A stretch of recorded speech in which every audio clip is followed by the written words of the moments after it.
Assalamualaikum warahmatullahi wabarakatuh. Kembali lagi berjumpa dengan saya, Bapak Ubed Adi Nugroho, dalam pembelajaran pendidikan Pancasila.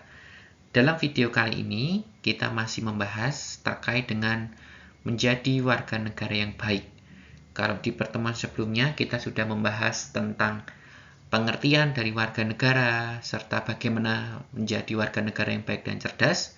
Sekarang kita akan membahas tentang diskriminasi terhadap warga negara.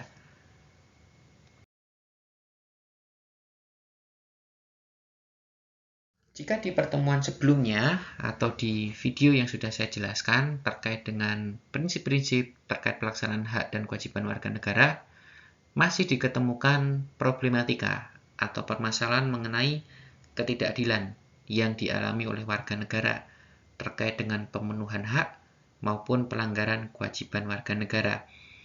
Di sini kita akan membahas 3 kelompok yang sering mendapatkan diskriminasi. Yang pertama adalah kelompok marginal atau marginalized group. Kemudian yang kedua, kelompok rentan atau vulnerable group. Dan yang ketiga adalah kelompok minoritas atau minority group. Kita akan membahas satu-satu.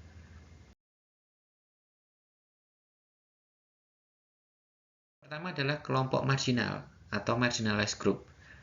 Sebetulnya apa sih yang disebut atau dijelaskan tentang kelompok marginal itu? Jadi kelompok marginal merupakan sekumpulan orang yang mendapatkan penyingkiran sosial, baik dari masyarakat maupun pemerintah, atau dikarenakan adanya ketidakmerataan pembangunan dan ketidakseimbangan dalam memperoleh peluang dalam aspek ekonomi, sosial, dan juga pendidikan. Jadi yang menjadi penekanan dari kelompok marginal ini adalah mereka sengaja atau mereka mungkin secara tidak sadar mendapatkan penyingkiran secara sosial. Penyingkiran sosial maksudnya adalah mereka sengaja untuk dipinggirkan di tengah kehidupan sosial di masyarakat. Atau mereka mendapatkan yang namanya ketidakmerataan. Jadi di sini adanya pelanggaran hak yang mereka terima. Mereka tidak mendapatkan hak sebagaimana mestinya sebagai seorang warga negara, berbeda dengan warga negara yang lain, khususnya terkait dengan pembangunan, kemudian pemerolehan peluang dalam aspek ekonomi, sosial, maupun pendidikan. Dari situ kemudian kita bisa melihat bahwa ternyata pelanggaran hak yang sering dialami oleh kelompok marginal itu meliputi beberapa bidang atau dimensi. Yang pertama adalah dimensi ekonomi, misalnya terkait dengan peluang pekerjaan dan status sosial ekonomi, kemudian dimensi politik dan juga administrasi publik, dan yang ketiga, dimensi kemudahan fisik berkaitan dengan keterbatasan dalam accessibility.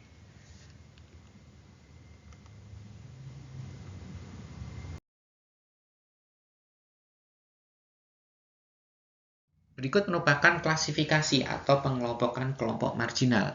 Yang pertama adalah pihak yang dipinggirkan sadar dan merasa sakit akibat marginalisasi dan ingin marginalisasi itu digugurkan. Nah, untuk kelompok yang pertama, saya bisa memberikan contoh, misalnya kelompok penghayat aliran kepercayaan. Seperti yang kita ketahui di Indonesia, ada 6 kelompok agama yang diakui. Yang pertama ada Islam, kemudian yang kedua Kristen Protestan, kemudian yang ketiga adalah Katolik, setelah itu Hindu, Buddha, dan yang terakhir Konghucu. Tetapi ada juga kelompok kepercayaan di luar 6 agama tersebut. Salah satunya adalah penghayat aliran kepercayaan.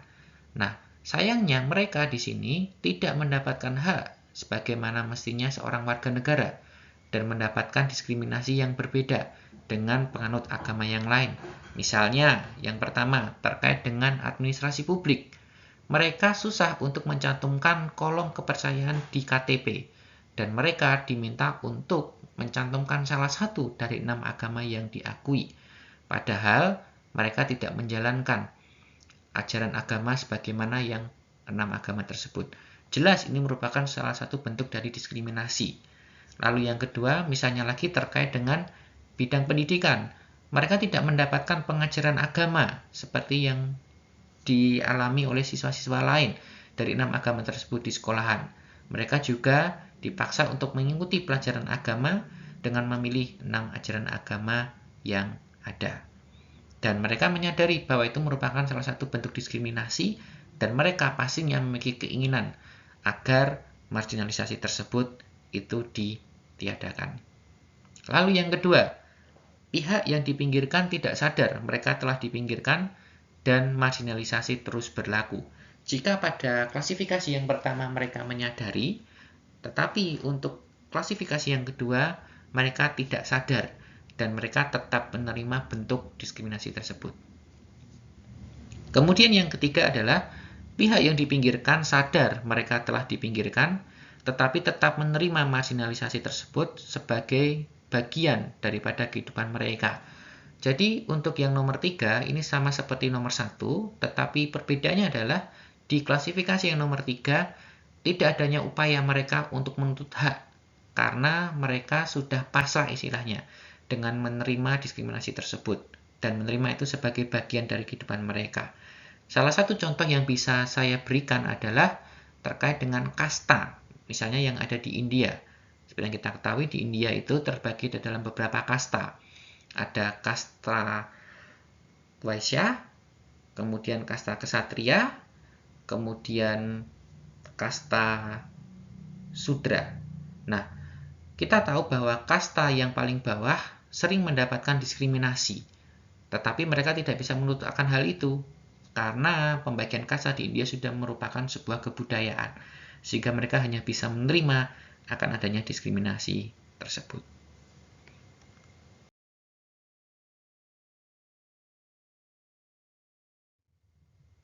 Kelompok yang sering mendapatkan diskriminasi yang kedua adalah kelompok rentan atau vulnerable group. Kelompok rentan di sini didefinisikan sebagai kelompok atau golongan masyarakat yang memiliki kerentanan dan mengalami keterbatasan secara fisik, mental, dan sosial, sehingga tidak mampu mengakses layanan dasar dan membutuhkan bantuan khusus dari negara atau komunitas lainnya.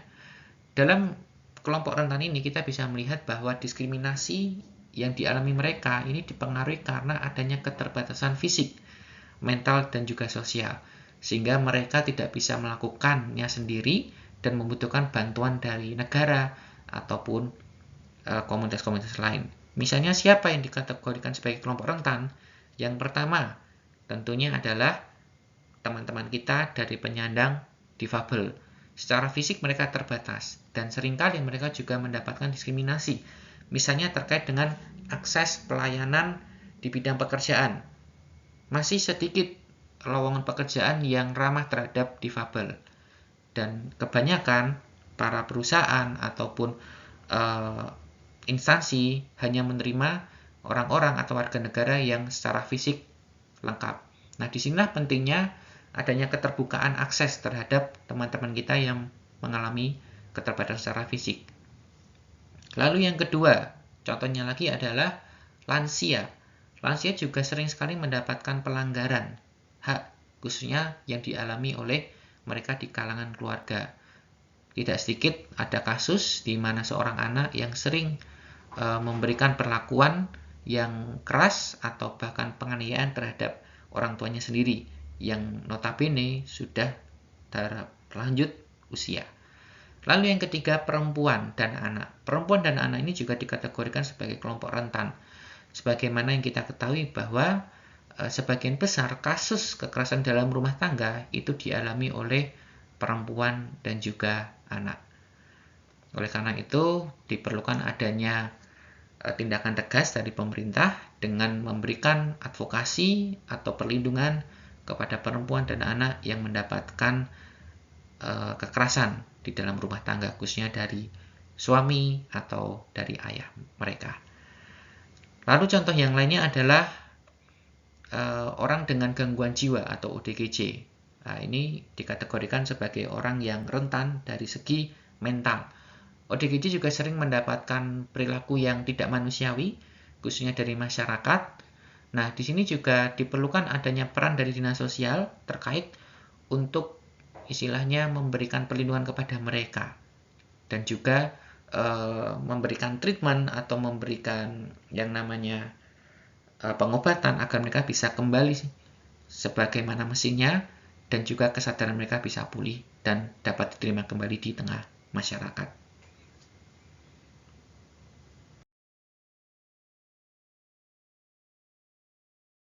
Kemudian yang ketiga adalah kelompok minoritas atau minority group.